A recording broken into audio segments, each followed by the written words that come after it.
ఈ విద్యా వ్యవస్థను ముందుకు తీసుకెళ్తూ విశ్వవిద్యాలయాల్లో కూడా ప్రైవేటీకరణ ఆపాలని కూడా పోరాటం చేస్తూ ఉంది. అదేవిధంగా మనం చూస్తున్నాం, పాఠశాలల్లో నైతిక మరియు రాజ్యాంగ విలువలు చేర్చాలి. ప్రస్తుత పరిస్థితులు మనం చూస్తున్నాం, పాఠశాలలో నైతిక విలువలు లేని కారణంగా ఈ జరిగినటువంటి అకాడమిక్ ఇయర్లో స్కూల్లో ఉన్నటువంటి 2 విద్యార్థులు కొట్టాడుతుండగా ఒక ఉర్దూ టీచర్ మధ్యలో వెళితే అక్కడ ఉన్నటువంటి విద్యార్థులు ఆ ఉర్దూ టీచర్ని కూడా చంపివేయడం జరిగింది.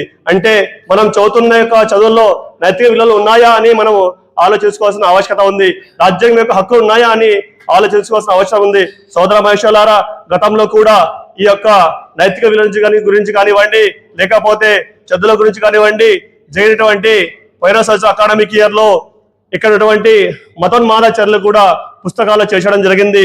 వాటిని తొలగించాలని ఆంధ్రప్రదేశ్ ఎంపీజీ సంస్థ రాష్ట్ర వ్యాప్తంగా పోరాటం చేసి ఏవైతే చేర్చడం జరిగిందో దాన్ని కూడా తొలగించడం జరిగింది. ఉదాహరణకి స్కూల్లో ఉదయం పూట వచ్చినటువంటి విద్యార్థులు సూర్య నమస్కారం చేయాలి. ఈ సూర్య నమస్కారం అనేది ఒక మతానికి సంబంధించింది. ఒక ప్రభుత్వం ఉన్నటువంటి పాఠశాలలో ఇలాంటి ఏవి ఉండకూడదు. ఏ మతానికి కానీ ఏ కులానికి కానీ సంబంధించి ఉండకూడదు. పాఠశాల అనేది అక్కడ నైతిక విలువలు, రాజ్యాంగ విలువలు చదువుకున్న విద్యార్థి మంచి నాయకుడుగా, మంచి ఉన్నత సంస్కార నాయకుడు ముందు రావాలని ఎంపీజీ ప్రయత్నం చేస్తుంది. అలాంటి పాఠశాలలో ఏ మత బోధన కూడా జరగకూడదు అనేది ఎంపీజీ లక్ష్యం.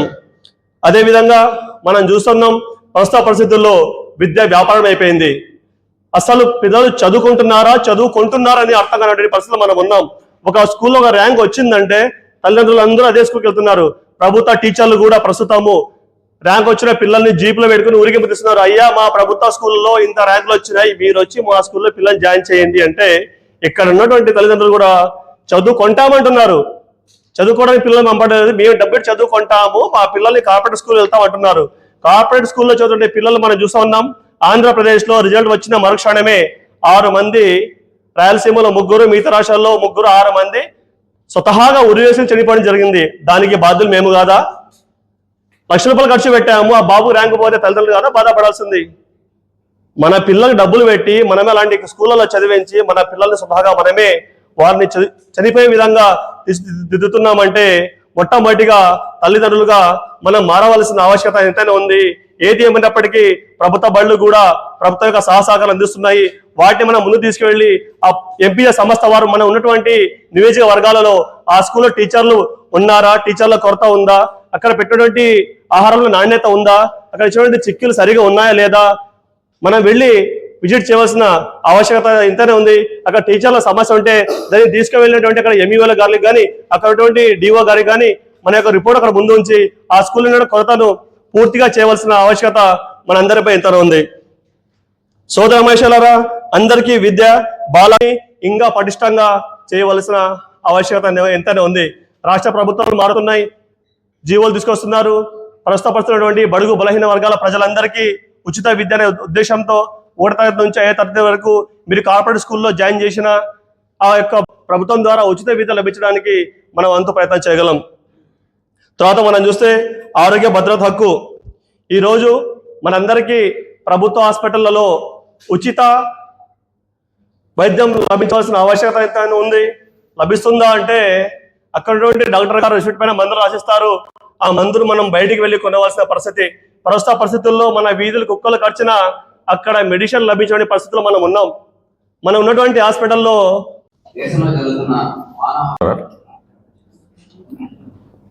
ఆలస్యంగా ఉంచినందుకు నిర్వాహకులు క్షమించాలి.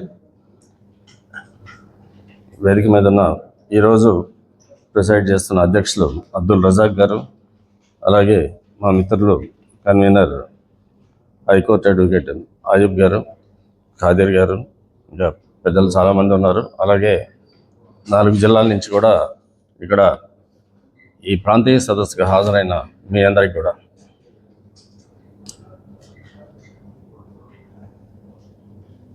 ఎంపీజే తోటి ఏపీసీఆర్ చాలా సమస్యల్లో, చాలా దేశంలో ఉన్న సమస్యల మీద, లేకపోతే మన రాష్ట్రంలో జరుగుతున్న వాటి మీద కలిసి పనిచేస్తున్నాము.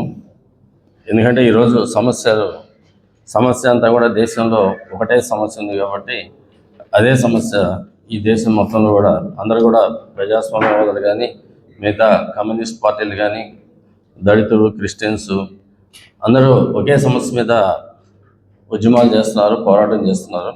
అయితే విడివిడిగా చేస్తూ ఉన్నారు. అందుకనే కలిసికట్టుగా ఒక దాదాపు 1930-40 నుంచి వాళ్ళు ఏదైతే ఆర్ఎస్ శక్తులు కానీ, సంఘ పరివారు కానీ, మిగతా వాళ్ళు ఈ రోజు వరకు కూడా విడిపోకుండా దానికి ఒక ఉద్దేశంతో ఒక దీన్ని ఆశయం అంటే ఏదైనా అని దాన్ని దృష్టిలో పెట్టుకొని వాళ్ళు పనిచేస్తున్నారు. ఈరోజు అధికారంలోకి వచ్చారు. అధికారంలోకి వచ్చిన తర్వాత అహంకారంతో విర్రవీగుతూ ఉన్నారు. అయితే ఇంత పెద్ద ఎత్తున ఇంత జనసమూహం ఉన్న ముస్లిం సోదరులు కానీ, లేకపోతే దళితులు కానీ, కమ్యూనిస్ట్ పార్టీలు, ముఖ్యంగా ఎంతో ఉద్యమ చరిత్ర కలిగిన కమ్యూనిస్ట్ పార్టీలు, వాళ్ళు మళ్ళీ విప్లవ పార్టీలుగా ఒక 10 సంఘాలు, కమ్యూనిస్ట్ పార్టీలు రెండు చీలికలు, ఇట్లాగా ఉద్యమాలు చేస్తున్నారు. మేము మధ్య ఒక ప్రయత్నం చేశాం. అంటే కమ్యూనిస్ట్ పార్టీలు ఇవన్నీ ఇట్లా విడిగా ఉండటానికి లేదు. ఇప్పుడు మనం చివరికి వచ్చేసాము. ఈసారి మళ్ళీ ఎలక్షన్స్ అవి వచ్చేసి మళ్ళీ బీజేపీ వాళ్ళని చేస్తే ఈసారి ఇంకా మాట్లాడడానికి కూడా ఉండదు, ఉద్యమాలు చేయడానికి కూడా ఉండదు. కాబట్టి అందరూ కూడా ఒక ప్లాట్ఫామ్ మీదకి రావాల్సిన అవసరం ఉందని చెప్పేసి మార్క్సిస్ట్ ఆలోచన పరుల వేదిక తోటి సిపిఎం, సిపిఐ నాయకుల్ని, రామకృష్ణ గారిని, వి శ్రీనివాసరావు గారిని, రాష్ట్ర నాయకుల్ని, అలాగే విప్లవ పార్టీ నాయకుల్ని, ఎవరెవరైతే విడిపోయారో వాళ్ళని, అలాగే దళిత సమూహం ఉన్నారు వాళ్ళు కూడా అంబేద్కర్ యొక్క దీంతో రాజ్యాధికారం రావాలని వాళ్ళు కూడా చాలా పోరాడుతున్నారు, చాలా విషయాలు మాట్లాడుతున్నారు, ఉద్యమాలు చేస్తూ ఉన్నారు. కాబట్టి వీళ్ళు మొత్తం మన అందరూ కూడా ఈ సమూహాలన్నీ కూడా ఒక దీనిగా ఇది చేస్తే మన శత్రువుని ఓడించడం చాలా తేలిక అని చెప్పేసి ఎందుకు ఇట్లా చేస్తున్నారని దీనికి సంబంధించింది ఒక ఐక్యత పరచడానికి అని చెప్పేసి ఇది ఒక ప్రయత్నం మొదలుపెట్టాము. ఫస్ట్ ప్రయత్నంగా సిపిఐ రాష్ట్ర కార్యదర్శి రామకృష్ణ గారిని, అలాగే మిగతా వి శ్రీనివాసరావు గారిని, సిపిఎం వాళ్ళతో మాట్లాడడం జరిగింది. ఆ ప్రాసెస్ జరుగుతూ ఉంది. ముఖ్యంగా ఈ Movement for Peace and Justice దీంట్లో రాసింది ఏంటంటే మతతత్వానికి వ్యతిరేకంగా, అలాగే శాంతి స్థాపన, న్యాయం కోసం అని. ఈ 3 లక్షణాలు ఈరోజు ఉన్న పరిస్థితుల్లో అయితే ఇవన్నీ కూడా ప్రభుత్వానికి కనపడేది, ఇవన్నీ కూడా టెర్రరిజం లక్షణాల్లాగా కనపడతా ఉన్నాయి. మతం దీనికి సంబంధించి వాళ్ళు ఒక కార్డు మన ముందు ఉంచారు. వాళ్ళు దీని గురించి మాట్లాడలేదు. మనల్ని మాట్లాడమని చెప్పేసి మనల్ని కొట్లాడుకోమని మనకి ఆ గోల వదిలిపెట్టేసి వాళ్ళు అధికారంలో ఉండేసి వాళ్ళు అధికారాన్ని అనుభవిస్తూ ఉన్నారు. ఈ 3 కూడా మనకి రాజ్యాంగంలో కనిపిస్తాయి. ఇందాక ఖాదర్ గారు చెప్పిన వరుసగా మొత్తం అన్నీ కూడా విద్యకు సంబంధించి, వైద్యకు సంబంధించిన కానీ, మిగతా న్యాయానికి సంబంధించిన ఇవన్నీ కూడా మనకి డైరెక్టివ్ ప్రిన్సిపల్స్ ఆఫ్ దీంట్లో ఉంటాయి రాజ్యాంగంలో. ఆదేశిక సూత్రాలు అంటారు. ఆదేశిక సూత్రాలు ఎవరికైనా ప్రభుత్వానికి మీరు ఏమేమి చేయాలి, ప్రజల సంక్షేమానికి, ప్రజల బాగోగులకి, ఈ రాష్ట్ర అభివృద్ధికి, దీనికి వాళ్ళని ముందుకు తీసుకెళ్లాలంటే ఏం చేయాలనేది ఆదేశిక సూత్రాల్లో క్లియర్గా ఉంటుంది. ఇప్పుడు అవన్నీ కూడా వాళ్ళు చేయాల్సిన పనులు, దాని గురించి ఎవరు చెప్పాల్సిన అవసరం లేదు. కానీ ఈరోజు ప్రభుత్వాలు మర్చిపోతున్నాయి కాబట్టి మూవ్మెంట్ ఫర్ జస్టిస్, ఎంపీజే లాంటి సంస్థలు ఉండి వాటన్నిటిని కూడా ప్రభుత్వానికి గుర్తు చేయాల్సిన అవసరం ఏర్పడింది ఈరోజు. అయితే ఇప్పుడు మనం మాట్లాడుకునేది ఏంటంటే రాజ్యాంగంలో హక్కుల గురించి. కాబట్టి వాటిలోంచి వచ్చే హక్కులు వాటిని మళ్ళీ రాజ్యాంగంలోకి చేర్చుకోవాల్సిన అవసరం వస్తుంది. కాబట్టి ఇప్పుడు అనేక పోరాటాల వల్ల మనం రాజ్యాంగంలో కొన్ని హక్కులు ఏర్పరచుకున్నాం. ఈ హక్కులు ఇప్పుడు మనం ప్రియంబుల్ అంటే పీఠికలోనే ఉంటుంది. మనం we the people of India అని చెప్పేసి వీటిని ఎవరు చేశారు, చాలా పబ్లిక్ ఇంట్రెస్ట్ అంటే ప్రజాప్రతినిధులు యాక్టర్ కూడా దాఖలు చేస్తున్నారు కోర్టులో. ఈవీఎంకి సంబంధించిన సమస్యలు కానీ, ఇతర ప్రజా సమస్యలు కానీ ఇటువంటి చాలా చేస్తున్నారు. ఈడీ గురించి కూడా సార్ చాలా చక్కగా చెప్పారు. ఈడీ ఇప్పటి వరకు ఒక 100 కేసులు వేస్తే 2 మాత్రమే నిరూపణ అయ్యింది, మిగతా 98 ఫెయిల్. అటువంటి ఈడీకి కోట్ల రూపాయలు ఖర్చు పెట్టి ఏ అపోజిషన్ పార్టీ ఎవరు రూలింగ్ అపోజిషన్ పార్టీని భయపెట్టడానికి, బెదిరించడానికి, లోన తీసుకోవడానికి అన్ని దుర్వినియోగం చేస్తుంది. నెక్స్ట్ రాష్ట్ర అధ్యక్షుల వారు ఎవరైతే స్టేజ్ మీద కూర్చున్నారు, ఎందుకంటే మనిషి పేరు తీసుకుని నాకు ఇచ్చినటువంటి సమయంలో వీళ్ళందరినీ చూసుకుంటూ మీ దగ్గరికి రావాలంటే టైం అయిపోతుంది కాబట్టి వాళ్ళందరికీ కృతజ్ఞతలు తెలుపుతూ మీ వద్దకు వచ్చేస్తూ ఉన్నాను. దయచేసి వక్త మాట్లాడేటప్పుడు ముందున్నటువంటి వారందరూ కూడా తీక్షణంగా చూడడానికి ప్రయత్నం చేయండి. రెండవది, మీ చేతుల్లో ఉన్నటువంటి సెల్ ఫోన్లన్నీ మ్యూట్లో పెట్టుకుంటారో ఆఫ్ చేసుకుంటారో పక్కవాడితో మాట్లాడడానికి కూడా మీరు చూడవద్దు దయచేసి. ఎందువలనయ్యా అంటే మనం ఇక్కడికి వచ్చినటువంటి విషయాన్ని ఎప్పుడూ మనం గుర్తు చేసుకుంటూ ఉండాలి. అది గుర్తు చేసుకున్నప్పుడు మాత్రమే నేను సమాజంలోకి వెళ్ళి ఏదైనా విషయాన్ని వాళ్ళని ఎడ్యుకేట్ చేసి ఉన్నటువంటి సమస్యను పరిష్కరించడానికి నా వంతు కృషి నేను చేయగలుగుతాను. ఇది మనం ముందు గ్రహించుకోవాలి మిత్రులారా. నాకు ఇచ్చినటువంటి అంశం ఏంటంటే ఒక కార్యకర్త కార్యదీక్షతో దానిని ఏ విధంగా ముందుకు తీసుకువెళ్ళాలి అనేటటువంటి అంశాన్ని నాకు ఇవ్వడం జరిగింది. మరి అటువంటి కార్యకర్తకి కొన్ని లక్షణాలు, కొన్ని గుణగణాలు వ్యవస్థలో, సమాజంలో, ఈ విధంగా అన్నింట్లో కూడా మనం ముందుండి మన వంతు కృషి ఏం చేయాలి అనేటటువంటిది మనం ఆలోచించుకోవలసినటువంటి అవసరం ఎంతైనా ఉంది. ఇక్కడ ఎంపీజే తన యొక్క భూమికని మన ముందుకు ఇచ్చింది మీరు అందరూ చదివే ఉంటారు. నేను చదవాలా అవసరం లేదా? ఇది ఎందువలనంటే ఇది చదవకపోతే నేనేం చేయాలనేటటువంటిది నాకు అర్థం కాదు. ఇది చదివిన తర్వాత నా బాధ్యత ఏంటి అనేటటువంటిది నేను గుర్తెరుగుతాను. అప్పుడు నేను ఒక కార్యకర్తగా ముందుకు నేను ఎలా వెళ్ళగలుగుతాను అనేటటువంటిది నన్ను నేను సూచించుకోవడానికి ఒక దిక్సూచి నాకు కనబడుతుంది మిత్రులారా. ఇది భూమికలో మొట్టమొదటి అంశం ఏం చెప్తుందంటే ప్రతి మానవ సమాజం మాదిరిగానే భారత సమాజం కూడా అనేక సమస్యలను ఎదుర్కొంటుంది. ఇప్పుడు అందరూ మాట్లాడేశారు సమస్యల గురించి. అయితే పిచ్చుక శ్రీనివాస్ గారు, అలాగే రాయలసీమ ఇన్ఛార్జ్ అయ్యూబ్ గారు, సెక్రటరీ ఎల్ఎండి ఖదీర్ గారు, అలాగే ఈ కార్యక్రమ కన్వీనర్గా వ్యవహరిస్తున్నటువంటి సోదరులు అడ్వకేట్ అయ్యూబ్ గారు, ఈ కార్యక్రమానికి విచ్చేసిన 4 జిల్లాల నుంచి వచ్చేసినటువంటి ఎంపీజే బాధ్యులందరికీ స్వాగతం, సుస్వాగతం. సోదరులారా, కొన్ని ముఖ్య అంశాలు మీ ముందుంచే ప్రయత్నం చేస్తాను. ఈ ప్రసంగానికి ముందుగా నేను పెద్దలు ఏపీసీఆర్ అధ్యక్షులు శ్రీ పిచ్చుక శ్రీనివాస్ గారికి ప్రత్యేకంగా అభినందన తెలియజేస్తున్నాను.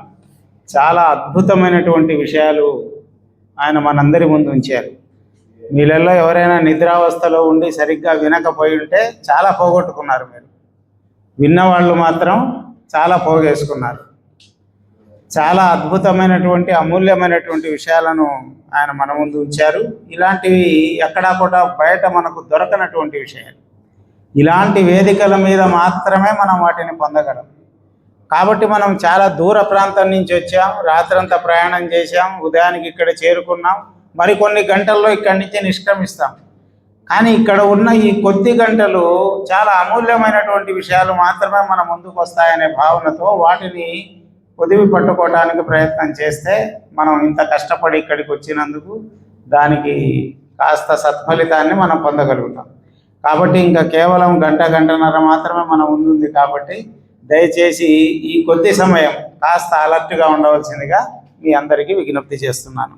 నా ముందుంచిన అంశం ఏమిటంటే ప్రస్తుతం ఉన్నటువంటి సామాజిక పరిస్థితులు, ఎంపీజే యొక్క ఆవశ్యకత. ప్రస్తుతం ఉన్న సామాజిక పరిస్థితుల్లో సగభాగాన్ని ఎల్ఎండి ఖదీర్ గారు హైజాక్ చేసి పారేశారు.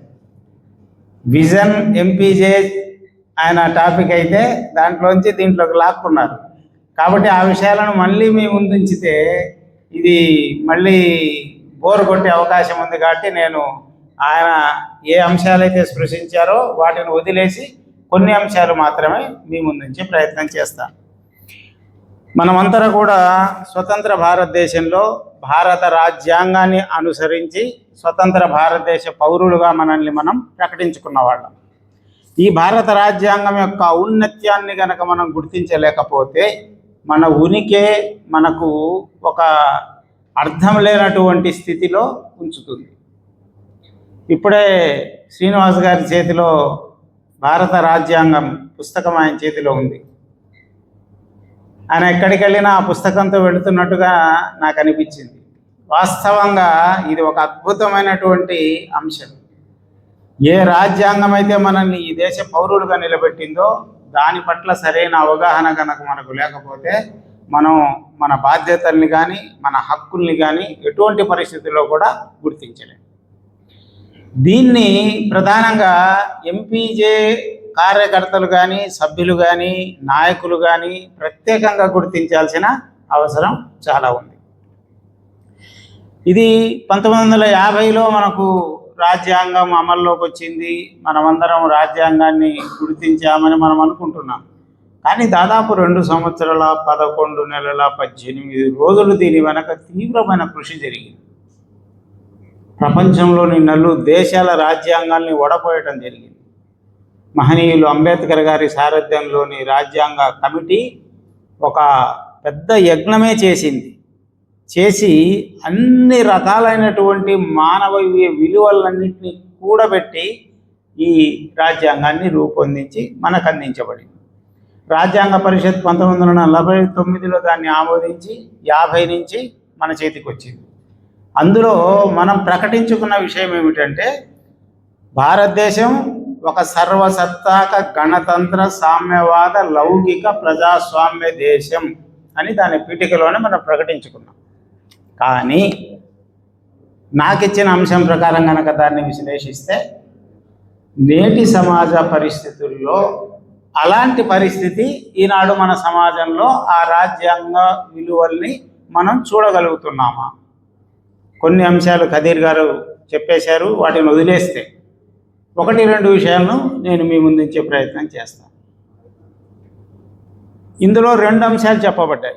ఒకటి సామ్యవాదం, రెండవది లౌకికత్వం.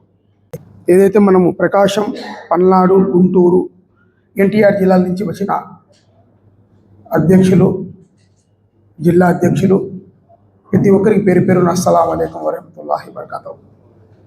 సోదరులారా, విషయాలు మనం ఏ విధంగా ముందుకు పోవాలి, మూమెంట్ ఫర్ పీస్ అండ్ జస్టిస్ను ప్రజల్లో ఏ విధంగా తీసుకోవాలి అనే దానికి క్లుప్తంగా వివరించారు. మరి మనం తెలిసి కూడా ఈ విషయాలు తెలుసుకొని కూడా ప్రజల ముందుకు తీసుకుపోతే అది మన బాధ్యత అవుతుంది. మరి మనము ఈ ప్రాంతీయ సభకు నా అంచనా ప్రకారము కనీసం అంటే 200-300 మంది పైచిలకు ఉంటారని ఆశించాను. అయితే అలాంటి రాలేదు కాబట్టి మనం నిరుత్సాహపడకూడదు. వచ్చిన 60 మందే రేపు సంవత్సరం 26వ సంవత్సరంలో ఇదే మహాసభ ఏర్పాటు చేసి 600 మంది దాకా రావాలని నేను కోరుకుంటున్నాను. ఇన్షాల్లా 600 మంది వస్తారు. ఆ ప్రణాళిక చేయాలి. మీరు ఒక్కరు 10 మంది తీసుకురావాలా. ఎంతమంది ఉన్నాము? ఇక్కడ కౌంటింగ్ చేసిన 60 మంది ఉన్నాము. 60 మందిలో 18 మంది నేను తెచ్చిన మనుషులు ఉన్నారు. రాయలసీమ వాసుల నుంచి, కడప జిల్లా నుంచి వచ్చినాము. నేను 13 మంది, గుంటూరు నుంచి 5 మంది నేను తెచ్చాను. 18 మంది ఉంటారు. అయితే మిగతా 42 మంది మేము కలిసి నెక్స్ట్ ఇయర్ దేవుని వల్ల 600 మందితో మేము ఇక్కడ ఒక పెద్ద ప్రోగ్రాం ఏర్పాటు చేయాలి. గుర్తుంది కదా? సంకల్పం చేసుకోండి. ఫ్రెండ్స్ను, మిత్రులను, మరి బంధువులను ప్రతి ఒక్కరికి రావడానికి ప్రయత్నం చేయాలా. వాళ్ళతో మనం మంచిగా ఉండాలి. మేము రోజు కనీసం అంటే నేను చెప్తున్నాను, నేను స్థానిక అధ్యక్షుల వారికి కానీ, మా Movement for Peace and Justice కార్యకర్తలకు కానీ మీరు ఫోన్లు చేయండి. రాత్రిపూట ఏదేదో ఎవరికి చేయకుండా కనీసం మిత్రులకు కానీ, ఫ్రెండ్స్ కానీ 2-3 ఫోన్లు చేసి, అన్న Movement for Peace and Justice మంచి పని చేస్తుంది, ఏదైతే మనము పీడితులు ఉన్నారో, అభాగ్యులు ఉన్నారో వారి గురించి మనం ప్రయత్నం చేస్తాం, ఏదో ఒక సమయం కేటాయించు వారి గురించి ఆలోచన చేస్తామని మనం ఆ విధంగా మనం ప్రణాళిక చేస్తేనే మూమెంట్ ఫర్ పీస్ అండ్ జస్టిస్కి ఆకర్షితులై మనం ఎక్కువ సంఖ్యలో మనం ఇక్కడికి రాగలుగుతాం. మనం ఒక సభ ఏర్పాటు చేస్తే వాళ్ళే రావాలి. మనం ఫోన్ చేయడం అవసరం లేదు. ఎందుకంటే అన్న ఇక్కడ పోతే మనకు న్యాయం దొరుకుతుందనే వాళ్ళ భావన కలగాలి. ఒకటి మేము మన ముక్తారన్న గారు పొద్దుటూరు పట్టణం నుంచి, అంటే మన సభ్యుడే. ముక్తార్ అంటే మన పొద్దుటూరు ఇద్దరు ఉన్నారు. అలా కాకుండా ఎస్పీ ముక్తార్ అని మా మిత్రుడు వచ్చినాడు. ఒకటి సమస్య వచ్చి చెప్పినాడు నాకు, అన్న 7 సంవత్సరాల నుంచి సర్టిఫికేట్ ఇవ్వడం లేదు, చాలా సతాయిస్తున్నారు, అవి ఏ విధంగా మనం పరిష్కరించాలంటే, నేను అడిగిన సమస్య కరెక్ట్ ఉంటే మనం తీసుకుందామన్నా, ఈ సమస్య మనం ఎంతవరకైనా కూడా సాధించాలని ప్రయత్నం చేస్తామని మన ప్రయత్నంలోనే మొదటి ప్రయత్నంలోనే సర్టిఫికేట్ భయపడి తెచ్చి ఇచ్చినాడు ఆయన. 7 సంవత్సరాలు. చాలామంది వద్దన్నారు, నాకు రిజెక్ట్ చేయండి అన్నారు. తీసుకోగాకయ్యా 7 సంవత్సరాలు ఎవరికి ఇస్తారా కానీ ప్రయత్నంలో లోపం ఉండకూడదు, దేవుడు మనకు సహకరిస్తాడు. కాబట్టి మిత్రులారా, మీరు కూడా గట్టిగా ప్రయత్నం చేయాలి. ఎవరైతే బాధ్యతలు ఉన్నారో వాళ్ళ పక్కన మనం నిలబడాలి. వాడు ఎంతటి వాడైనా సరే మనము వెనకడుగు వేయకూడదు, ముందడుగు వేయాలి. అది మనము ఓటమియో గెలుపో దైవం నిర్ణయిస్తారు, ప్రయత్నంలో లోపల ఉండకూడదని నేను తెలుపుతూ, మన వారు ఇంకా గట్టిగా ప్రయత్నం చేయాలి. మరి ఈ ప్రాంత మహాసభ కాకుండా రాయలసీమ మహాసభ కూడా ఏర్పాటు చేసేది ఉంది. మీరు కూడా ఈ వేదిక నుంచి నేను మీకు అందరికీ ప్రతి ఒక్కరికి నేను పిలిపిస్తున్నాను. అక్టోబర్ 12వ తేదీన ఆదివారం ఉదయం సేమ్ 10 గంటల నుండి మాకు కూడా ప్రారంభం చేస్తాం. తప్పకుండా ప్రతి ఒక్కరూ రావడానికి ప్రయత్నం చేసి ఇక్కడి నుంచి కూడా మీరు ఒక ప్రణాళిక సిద్ధం చేసుకోండి. ఎందుకంటే చాలా దూరం అలంకరించిన ఎంపీజే రాష్ట్ర అధ్యక్షులు మరియు ఏపీసీఆర్ రాష్ట్ర అధ్యక్షులు మరియు ఎంపీజే సుప్రీం కౌన్సిల్ నాయకులు మరియు ఎంపీజే జిల్లా బాధ్యులు, కార్యకర్తలు, ప్రతి ఒక్కరికి, ఈ కార్యక్రమానికి వచ్చిన ప్రతి ఒక్కరికి ధన్యవాదాలు తెలుపుకుంటూ, నాకు ఇచ్చిన అంశం క్షేత్రస్థాయిలో ఎంపీజే పనితీరు. అంటే మనం ఎంపీజే సంస్థ మనము మన ఊరు నుంచి, మన యొక్క స్వదేశం నుంచి ఇక్కడికి వచ్చి అనేక విషయాలు మనం విన్నాం పెద్ద పెద్ద వాళ్ళతో. వాళ్ళ యొక్క మనము అనేక మంచి హితువులు ఇచ్చినారు. మనం ఎంపీజే అంటే ఏంది, ఎంపీజే ఆశయాలు ఏంటి, ఎంపీజే దేనికోసం పని చేయాలా, మనకు ఇక్కడ నుంచి విన్న విషయాలు తీసుకొని పోయి మన ఊరిలో ప్రతి ఒక్క యూనిట్, ప్రతి ఒక్క డిస్టిక్లో, ప్రతి ఒక్క ఊరిలో ఒక యూనిట్ ఏర్పాటు చేసుకొని అందులో అధ్యక్షులు, ఉపాధ్యక్షులు, సెక్రటరీ, ట్రెజరర్ ఇలా ఒక కమిటీగా ఏర్పడి ఒక క్రమశిక్షణగా ఏ సమస్య వచ్చినా, అంగన్వాడీ సమస్య వచ్చినా, లేకుంటే పెద్ద ఆసుపత్రి సమస్య వచ్చినా, లేకుంటే విద్యారంగంలో స్కూళ్ళ సమస్యలు వచ్చినా, లేకుంటే వీధుల్లో సమస్యలు వచ్చినా, ఏ సమస్య వచ్చినా ఆ సంబంధిత అధికారితో ఎలా మనం ముందుగా యూనిట్లో కమిటీ ఏర్పాటు చేసుకొని దాని గురించి మనం అవగాహన తెలుసుకొని మనం ఏ అధికారితో మనం స్పందించాలా, ఏ అధికారి దగ్గరికి మనం వెళ్ళాలా, అలాగే దాని గురించి మనము నాలెడ్జ్ పెంచుకొని, మరియు ఎవరైతే బాధ్యులు ఉన్నారో వాళ్ళని మనం కూడబెట్టుకొని వీధి సమస్య, లైట్ల సమస్య, కాలువల సమస్య, లేకుంటే రేషన్ కార్డుల సమస్య, బడి సమస్య, పిల్లల సమస్య, లేకుంటే వైద్యంలో సమస్య, అలా విషయాలు అనేక సమస్యలు మనం తెలుసుకొని ఆ బాధ్యుల్ని మనం వాళ్ళతోటి మనం పిలుచుకొని వాళ్ళకు ముందు పెట్టి మనం వాళ్ళతో సహకరించి వాళ్ళ యొక్క సమస్యలను మనము కృషి చేయడానికి పని చేయాలి. ఎందుకంటే ఎలాగైతే చెప్తారో గూగుల్లో మనకంటూ ఒక పేజ్ ఉండాలి, అలాగే సమాజంలో మనకంటూ ఒక పేజ్ ఉండాలి. మనము మన సుప్రీం కౌన్సిల్ అబ్దుల్ ఖదీర్ గారు చెప్పినారు, మనము ఈ జీవితం మనకు దేవుడు ఇచ్చిన ఒక వరం, మనము జీవించినా మరణించినా మనకందు నలుగురు గుర్తుపెట్టుకోవాలంటే, సమాజంలో మనకు గుర్తించాలంటే మనము మన కోసమే కాకుండా, మన భార్య పిల్లల కోసమే కాకుండా సమాజం కోసం ఎప్పుడైతే పని చేస్తామో అప్పుడు సమాజం కూడా మనకు గుర్తు చేసుకుంటుంది. ఎలాగైతే మన పూర్వీకులు ఎవరైతే సమాజం కోసం మంచి పని చేసినారో వాళ్ళకు మనం ఎలా గుర్తు చేసుకుంటున్నామో, అలాగే మనము కూడా సమాజం కోసం, దేశ నిర్మాణం కోసం, సమాజ నిర్మాణం కోసం, మన భావి తరాల నిర్మాణం కోసం మనం కృషి చేస్తే, మంచి పనులు చేస్తే, సమాజం కోసం అనేక చర్యలు తీసుకుంటే రేపటి వచ్చే భావి తరాలు మనం గుర్తించుకుంటాయి. అలాగే మనకు సృష్టించిన దేవుడు కూడా మమ్మల్ని ఆ కృతజ్ఞతగా నరకం బదులు స్వర్గాన్ని ప్రసాదిస్తాడు. అందుకోసం మనము ఈ జీవిత లక్ష్యంలో మనము ప్రతి ఒక్కరం అనుకుంటాము, ఒక స్టేజ్ పైన తర్వాత ఒక ఏజ్ వచ్చిన ప్రతి ప్రాంతంలో కూడా మనం జాయిన్ చేసుకున్నాం. ఆ జాయిన్స్ చేసుకున్న వాళ్ళలో ఎడ్యుకేషన్ పర్సన్స్ ఉంటారు, యంగ్స్ ఉంటారు, మంచివారు ఉంటారు. అటువంటి వాళ్ళను గ్యాదర్ చేసి ప్రతి చోట కూడా వాళ్ళకు మీటింగ్ పెట్టి జాయిన్ చేసేసి వాళ్ళకు బలోపేతం చేసే ప్రతి ప్రాంతంలో కూడా ఈ ఎంపీజే అనేది ఇంకా ఇంప్రూవ్మెంట్ అయ్యే అవకాశం ఉంటుందని నేను రాష్ట్ర అధ్యక్షుల వారికి, ప్రాంతంలో ఉన్నటువంటి జిల్లా అధ్యక్షులకి, స్థానిక ప్రెసిడెంట్లకు విజ్ఞప్తి చేస్తున్నాను. దీనిపై దృష్టి సారించవలసిందిగా కోరుచున్నాను. అస్సలాము అలైకుం. చేసినటువంటి అవసరం ఎంతైనా ఉంది. అది ఎప్పుడు నేను ఉండగలుగుతాను? ఇది నేను చదవగలిగి అవగాహన చేసుకున్నప్పుడు మాత్రమే నేను ఉండగలుగుతాను. లేని పక్షంలో నేను ఉండలేను అనేటటువంటి విషయాన్ని కూడా మనం అందరం గ్రహించవలసినటువంటి అవసరం ఎంతైనా ఉంది. ఇక సామూహికమైనటువంటి లక్షణాలు ఎందువలన నాకు ఇచ్చినటువంటి అంశం ఏంటండి? ఒక కార్యకర్తగా నేను ఏ విధంగా ఉండాలి, ఏ విధంగా నేను తీసుకువెళ్ళాలి అనేటప్పుడు నా